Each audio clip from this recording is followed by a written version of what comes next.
Ryan Stanton here with ASAP Frontline, and today joined by Dr. Christina Shenvi. You've heard her before. If you're on the online one, you'll see her. But for us here in Salt Lake City, thank you for coming in. I had initially sent in an ask on a particular talk. Of course, she does a bunch when she's here all the time because she does a fantastic job. It's like, no, let's don't do that one. I don't like that one. I was like, all right, fine. So we're going to talk about today some of the beyond balance, creating work-life effectiveness instead. So first and foremost, welcome back to the Frontline. Thanks, Ryan. Always great to talk with you. And I appreciate it. So let's dive right in. Burned out, getting jaded, work-life balance. All right, well, I'm not going to tell you how to have work-life balance. Instead, I'm going to say, let's throw that whole idea out the window. I have never really felt comfortable with it for several reasons. One is that it pits work against life, as if, work is bad, and so if things are really bad at work, we need to make it better in our rest of our life, or go get a cucumber facial, or do something to counteract the badness at work. Or maybe we need to get a new job. And sometimes maybe those things are true. There's nothing wrong with those things. But instead, work is a really integral part of our lives. And it's often one of the most important and most fulfilling things that we do. The other problem, and why I don't like the idea of work-life balance, is it creates this tightrope that, at some point, if we get all the pieces of the puzzle correct and, the equations and the stars line up, we'll be in this perfect state of balance, which lasts for about 5 minutes. And then something happens, and now you're out of balance again. So to me, it's more about how do we create the impact that we want to have? How do we spend our time doing the things that we want to do, both in our work and the time that we're not at work? Because they're both, it's all part of our lives. All right, so we're diving in. And I agree. I completely get the work-life balance, because for me, it's very much an integrated life and work kind of all together, just with the positions and opportunities and things that I do. And so I kind of get it. And it's just kind of, this is how it's going to be. I enjoy it this way. It is about setting up some of the borders and guardrails on things. And usually it's not actually even work-related. It's the fact that I'm not going to go on EM docs after 5 p.m. just because of the fact that I just can't get my blood pressure up that late in the evening, and potentially be the grumpy. ulcers will act up. Yes, it does. It does. I mean, sometimes you don't need to know the sky is falling when the sun is down. So I'll just take it from there.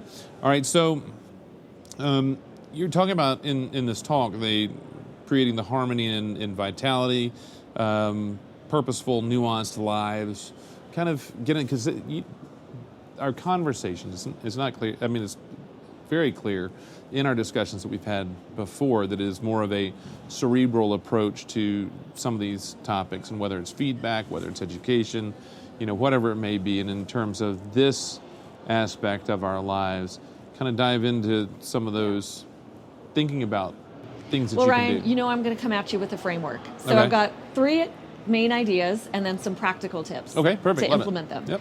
So the first main thing is to be the CEO of your life.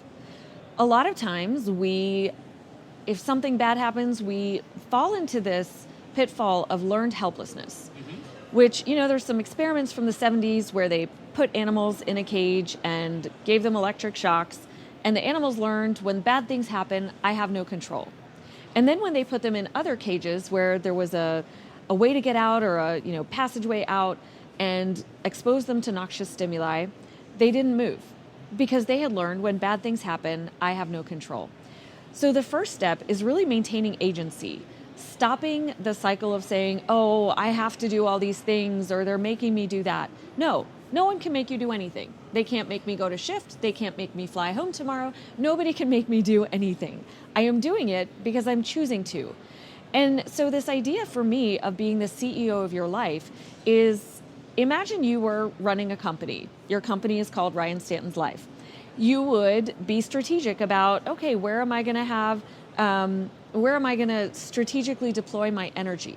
You wouldn't just say yes to everything, but you would also not just say no to everything. I'm not here to say, oh, stop saying yes and set boundaries.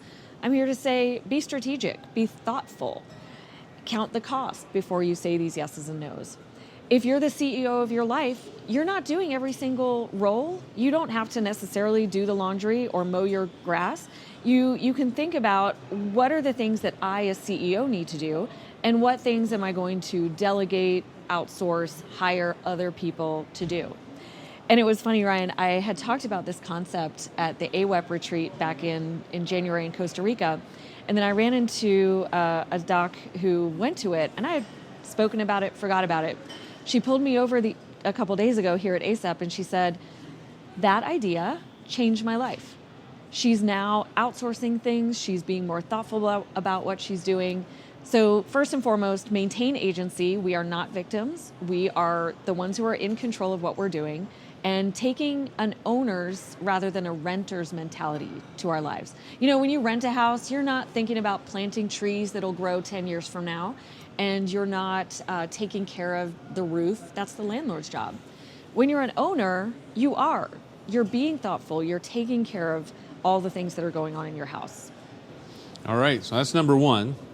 It's number one. All right, let's go on. Number two. All right, number two is to be radical. Be radical.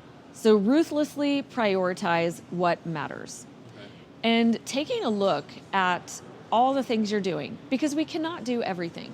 So that means we need to prioritize. We need to look at the things we're doing and say, what are the things that are really important? What are the wildly important things?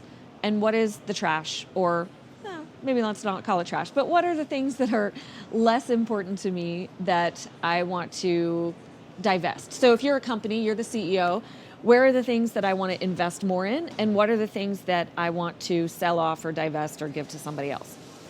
And there are lots of ways you can do this. But first, it's just kind of taking stock, take an inventory. You know, if you're a company, you're going to look at what are my assets, what are my liabilities. So for you, what are the things you're doing, and where do they overlap with? I like to use the concept of ikigai, which is what you love, what you're good at, what the world needs, and what you can be paid for. And how the things map onto that Venn diagram will change over time. In anyone's career, there are seasons of planting and pruning. Especially as a junior faculty member many years ago, I did a lot of planting seeds. If somebody, wanted me to give a talk here or collaborate on a project there, I would plant a lot of seeds because I didn't really know which ones were going to grow. And that was often surprising, which ones would, grow. And then mid-career, it was really more a season of pruning where I said, okay, this one grew, this one didn't, or sometimes making tough decisions. You sometimes have to prune branches that you really like, but that allows you to then have more space to grow those few things that are really creating flourishing in your life. So look at it not just right now, but as a season. What are you growing? What needs to be planted? And where do you need to prune? I'm sure for you now, as the recently elected president-elect of ASAP, you're going to need to do some pruning, and also you're doing a lot of planting. Like you're meeting with all these new people, new organizations, creating connections. There's going to be a lot of seeds that grow from this, but in order to make space for them to grow, you're going to need to prune a lot of things. And that's the idea. I mean, with this role now, it's less about my seeds and a lot of planting seeds for emergency physicians on the larger scale. Those relationships and things that ASAP, the name will grow from there. But yeah, absolutely. That's the first thing that happens is when you're elected to this role, that's prune back almost to the ground a lot of the stuff that you're doing, understanding that you're going to keep it in place and hopefully start to see growth back again in a few years once you kind of get back to the Ryan Stanton side of thing as opposed to the ASAP president side of thing. Yeah, that's a great observation. And, when I think about pruning and focusing, one of the biggest culprits of wasted time is what? What do you think? It's a little tiny thing that's sitting on the desk. Yeah. Your phone. So I was hoping you were going to say sleep because I love sleep. No. Sleep is great. That's my favorite. Love some sleep. All right, so pop quiz. How many hours a day do you think people spend on their phones? 8. 8? Yeah. Actually, it's not that bad, but you're not far off. I've got a 17-year-old, 15-year-old. Yeah, so kids, I don't have the Gen Alpha data, although Gen Alpha is a little younger. So Gen Z, which would be your kids right now, 6.5 hours a day. Gen X, which is you and me, 4 hours and 48 minutes a day. So on average, population-wide, it's about 5 hours and 15 minutes a day, which that amounts to 35 hours a week. So we're spending almost a full-time job just being on our phones. And what's funny is people then say, well, but I'm being productive. I'm being productive on my phone. 5% of the time spent on our phone is on productivity. And then, some of it's on other good things like listening to books or, music when you work out, all great things. But let's be honest with ourselves. The majority of the time is on social media or entertainment, which I'm not here to say like we should get rid of that and, but maybe just to make it purposeful. What are you doing on this? What is it that you need that is driving you here? Now, another pop quiz for you. All right, what's the number one reason that we pick up our phones and look at social media? Well, one, I think, for the most part, if you get into deep down, it's the reward pathway, looking for one some mattering, dopamine. and you don't want to miss anything anymore. Yeah, so some FOMO. Oh my gosh, what if something important is happening? When they've studied this, the number one reason is boredom. So we pick up our phones for many reasons, but often there's some uncomfortable emotion. I'm doing my work and maybe it's frustrating. And I'm like, oh, let me just get some dopamine from my phone. Or I'm bored, let me look and find something entertaining. So the phone and social media are really like pacifiers for adults. When you have babies or toddlers and they're crying, doesn't matter why they're crying, they're experiencing some negative emotion, pop that pacifier in. And that is what we do as adults. We're experiencing something negative, let's pop in that pacifier of social media. And there's all sorts of problems with this in terms of, reinforcing those dopamine pathways, but also some really fascinating studies looking at our performance. And what they do is they have people take tests of working memory and fluid intelligence, kind of like IQ tests, and they'll do it with their phones off, but on the desk, or phones in their pockets, or phones in another room. And you perform better on those tests just by taking your phone out of the room. So that's one thing, if you're studying, if you're a resident studying for the in-service or studying for your board exams, put your phone in another room. You'll perform better on those tests. So ruthlessly prioritizing, often we need to take an honest look at what we're doing with our phones. That's fascinating. And I would have answered the question accurately if I didn't have my phone sitting right here. Yeah. I know, I had meant to say, oh, please stow your phone before we start, but I forgot. Yeah, that's all right. That's all right. Yeah, it is. The pacifier is good, even though I do want everybody to get on your pacifier right now and make sure you download all the podcasts on your favorite player. That's okay. That's productive. Because I looked up the data, and it was the average for the Gen Z 6.5 to 9 hours per day. And I think my kids... Maybe they're overachievers in that regard. At least my older ones. She was... don't tell her. Well, she doesn't listen to podcasts anyway. All right, so we've talked about be the CEO of your life. Then number 2, be radical, prioritize what matters. What I'd put for it is declutter. So it's not trash. Yeah, clutter. I like it. Clutter. Mm-hmm. Yeah, it's the collection. It's this baseball card collection. It's the Matchbox cars. It's the Pokemon, I guess. I don't know. I never did Pokemon. Yeah, we're kind of like hoarders of stuff hoarders. Sometimes, But hoarders of adult stuff. Yes. The fact that the things you need to think that are important that you just keep holding on to. All right, number 3. Number 3 is to be free. So now this is where we get to some of the cognitive ideas. And being free from common mental traps or cognitive distortions that keep us doing things the way we've always done them, or falling into some of these traps of learned helplessness. So the first trap is that learned helplessness, where we come back to it. So I think about, a mouse trap, like what's the cheese in this trap that keeps us coming back to the trap? Well, it's easier to blame external things. It's easier to not take ownership. It's downstream with the culture. And in order to avoid this trap, we need to start taking radical ownership of what we do. And also just taking the time to reflect, to do an inventory of our lives and sit down as if we were CEO. Another common trap is saying yes to things that we hate. And this one sometimes is people-pleasing, sometimes it's FOMO, like, oh, what if I say no to this? What if that closes the door in the future? And it's one of the ones that we do partly because we feel valued, or we get praised for doing it, or we feel like we're making a contribution, but we continuously say yes to things that we hate. So this takes a little thought to say, all right, why am I choosing to do this? Or do I want to choose to do this? Is it strategic? Is this, if this life is my company, is this a place I want my company to invest in? And taking thoughtful chances. All right, I've got 2 more. All right. You ready? Yep, bring it. Tracking? Yep. All right, trap number 3 is maladaptive perfectionism. And this is a classic example of what got us here won't get us there. So what got us here was getting good grades, doing really well, and making everything perfect. But then if we try to continue doing that, it not only doesn't help us, but it can hurt us. So we need to be strategic in what things we make an A+ and what things are fine with a B-. Like if I'm giving a talk, I want that to be A+. If I'm taking care of patients, I want that to be A+. My documentation, can be a B+. It's fine. Doesn't have to be useful sentences and perfect grammar. My cooking is a C- on a good day. Like I just don't care about it. I don't invest in it. So being selective with where we put our energy allows us to have more energy for other things. And then my last trap is thinking busy equals important.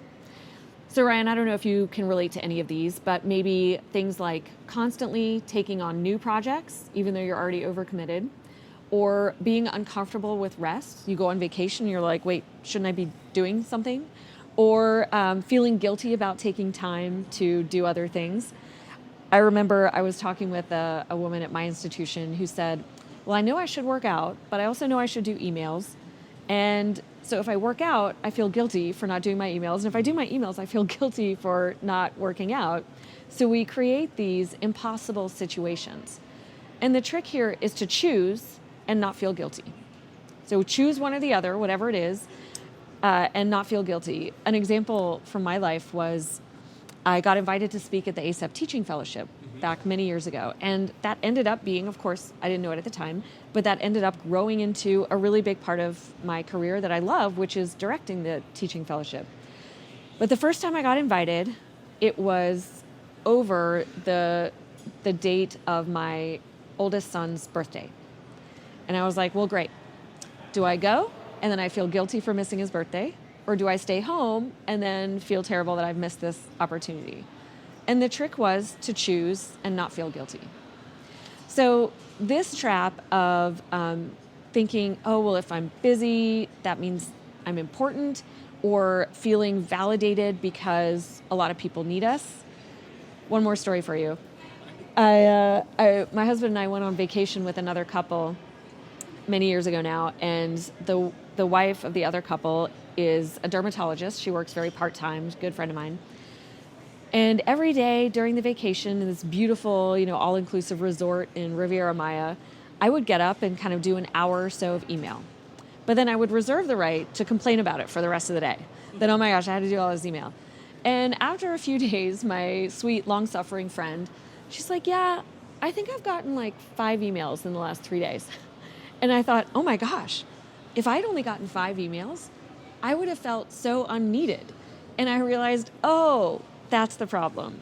That I will feel needed and validated because all these people are emailing me asking for things, or asking for my advice, or asking for my help. And that's then a trap that I am falling into that's making me not, be able to be fully present here on my vacation. Well, I found that for me, vacation now with everything is, and I tell my wife, so the last big trip we did was for our 20th anniversary. We went to Italy. And of course, wonderful plan. She's put together this great adventure. And for me, I've noticed that the first 2 days of any given trip now, it's just that purposeful effort to unplug. It's hard to turn off the life that you do that gets you to vacation, and then you kind of relax and kind of get it back into things. And then once you get to the last day or two of your vacation, you're dreading going back to the rat race that you're already in. But I mean, it's important to be very purposeful in unplugging. The cruises are great for that because the stupid the Wi-Fi sucks. The Wi-Fi plan sucks and expensive, and your app updates and you waste all your data for the entire trip.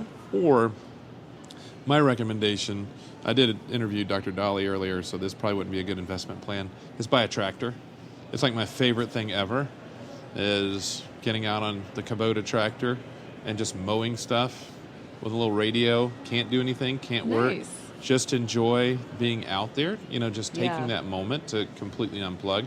I completely get the workout. Like this week, the workout thing has been awful. It hasn't Yes. happened. And Nope. I felt guilty. I felt Nope. awful about it. And I'm Choose to not feel guilty. and I'm going to go home and probably just end up with rhabdo, trying to catch back up.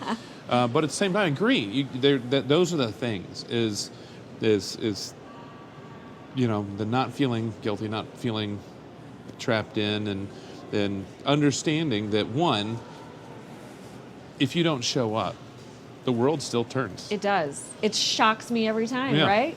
Yeah, I'm like, oh man, if I don't show up, Everything's going to fall apart. And if you're I like, don't show oh, up to it didn't Baptist fall Health, the apart. hospital's going to close. Oh wait, they didn't know I was gone. It's fine, yeah. They thought maybe I'd quit. So, any other thoughts? I think we got all of them. We got the CEO of your life. Yep. Be radical, prioritize what matters, and declutter. Be free, learned helplessness, saying yes to things we hate, the maladaptive performance, and busy does not equal important. Yes. Which that one's a hard one for me. That's a tough one because we love doing things and we, love having lots of balls in the air. And for me, the way that I've sort of settled into how I work on vacation, I don't like coming back to 5,000 emails in my inbox. So I'll usually take an hour in the morning every day on vacation, and I'll do my emails, get through the worst of it, and flag the things that I need to do. But that's my choice. And so I don't complain about it. I don't feel guilty. And that's how I kind of function. So you find what works for you. Some people like to totally unplug. I like to just plug in for a little bit and then unplug. Yeah. Well, that's the key though.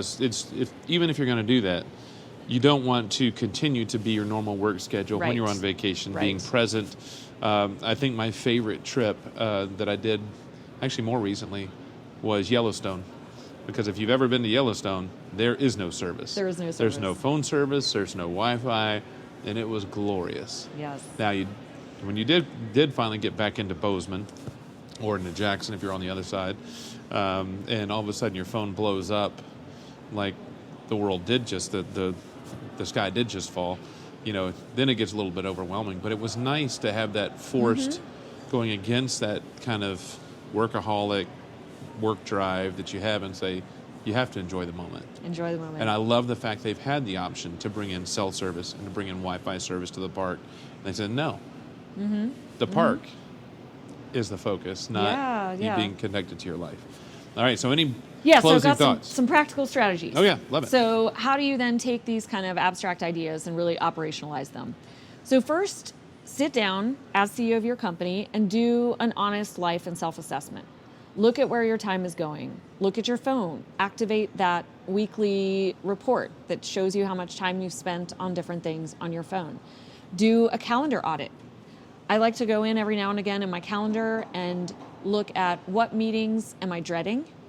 What meetings do I just hate? And can I get off those committees or meetings so that I'm not having things I hate on my calendar?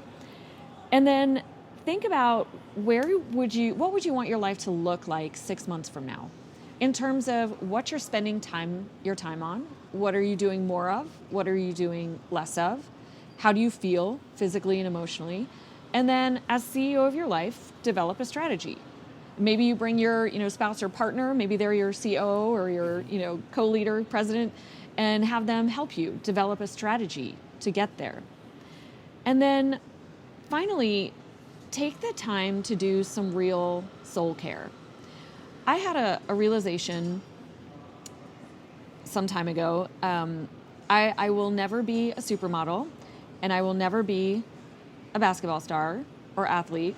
That was not the realization. We already all knew that. But the realization was, all I really have going for me is my mind.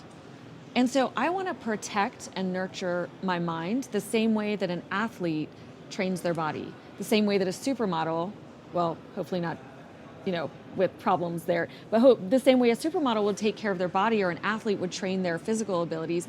I want to take care of my mind because that's my job. That's what I use to interact with the world and to create an impact. So for me, things like getting rid of distractions, turning off all the notifications, getting rid of things that are draining my energy, that's a way to help build my capacity to focus. And that also then creates more time for meaning. And when I think about, when we say the word self-care, what comes to mind for you, actually? I'm curious. When people say, oh, we need to have more time for self-care. Self-care for me would be exercise and sleep. Yep. Typically. Yeah. And those things are great. And so asking ourselves, all right, what does my body need today? Especially on shift. You know how people will be like, oh, I haven't eaten. I haven't gone to the bathroom. I haven't had a drink of water. When I am on shift, I remember a time I was like, oh, I'll just see one more patient and then I'll go get some water when I'm so thirsty. If I see my cat's water bowl empty, I'm not like, nope, you got to be a little more productive, then I'll give you some water. Or my plants, my house plants, if they're looking dry, I go water them. Why are we treating ourselves worse than our house plants and our pets? So what does my body need today? What does my mind need today?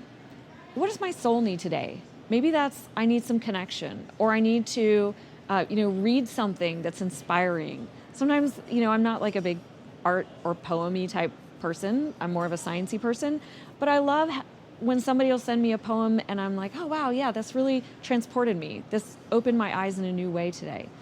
So asking those questions of yourself to kind of do a check-in, both big picture, how you're investing your life, and smaller things. What do I need today for my body, for my mind, for my soul? Well, talking with Dr. Christina Shenvi, always every conversation it's like therapy session for me. So we're talking I'll bill about, you later. Yeah, thank you. I appreciate it. My insurance is great. Oh, no, I haven't met my deductible yet. Talking about your take-home points as CEO of your life, being radical, prioritizing what matters, and declutter. Be free, the learned helplessness, saying yes to things we hate, which for me is the HOA. I need to get out of that one. Oh, yes. Yeah, my wife volunteered me and now I can't get out of it. Maladaptive performance, busy does not equal important. And then some of your summary of tips is do a self-assessment. Think about what you want in life to look like in the future, 6 months, and then take the time to do some soul care. I'm going to do some soul care Thursday. Excellent. Love it. Go do a little TV, get a workout, take a nap. Maybe ride the tractor. That's going to be good for your soul. It's going to be good for the soul. Here's what ails you. Well, that's what, and you mentioned the notifications. Phone's still there, by the way. Is the idea that, even here, giving out the number to everybody in case, want to contact. But I never have my notifications on. Oh, absolutely not. Nope. And so what I'll do is you go 30 minutes or an hour or whatever it is, and then you check, see if you have any texts or anything. Mm-hmm. I mean, I do keep the ringer on just for the sake of, my wife can always get through. Yes. I mean, even if it's on silent, it goes through. But for Lexington Fire and EMS, I keep the ringer on at night just for the online medical control. During the day, I don't, just simply because of all the spam calls. Right. I mean, so it's really getting in there and kind of taking that distraction. To me, the phone reminds me so much of the EKGs and the ED. Yes. That you're just all deep into something, and all of a sudden it slides in front of you, and now you reset, and you're like, okay, where was I? What was I doing? Yeah. And so then not only is it just a 5-second or 10-second distraction, but it's like a 30 to 60-second reset. Absolutely is. Yep. And that happens 60 times a day. Yes. That's an hour of time just going, what was I doing? Trying to get that little train of thought, like chugging on the tracks again. Any closing thoughts or anything before we head out for today, get you back to leading the world here? Oh, that's it, Ryan. It's always great to talk with you, and I'm excited for your term as president and look forward to all you're going to accomplish in that role. Well, you already have my cell phone number, so you can just, if you have a challenge or anything, just text away. Just expect to hear from me back in about 30 to 60 minutes. Perfect. All right, talking with Dr. Christina Shenvi, doing some life improvement here as always. Wonderful content and taking notes. So over here, the title of the talk was Beyond Balance, Creating Work-Life Effectiveness Instead. So if you want to check that out, if you have access, if you didn't make the talk, get your ASAP anywhere, anytime, then in virtual ASAP. And you can check that out because it was fantastic information, great talk. Or you can just listen to this one again. That's great for me. But contact me. How can folks contact you? I didn't ask you that yet. Yep, you can find me on my website, timeforyourlife.org, or my email's on the web, cshenvi@med.unc.edu. Thank you very much. And as for me, you can contact me, rstanton@asap.org, rstanton@asap.org. I was wondering actually this weekend if this didn't turn out the way it was, if I was going to have to change my email, but you can still send it, rstand@acep.org. It is at EverydayMed on X. Make sure that you subscribe to the podcast on whatever your favorite player is. And do me a favor, leave us a 5-star review to help boost us up so we can get some more plays and get some more exposure out there to other physicians that can benefit from such great information like Dr. Shenvi's. I'm Dr. Ryan Stanton, and this has been some ACEP Frontline.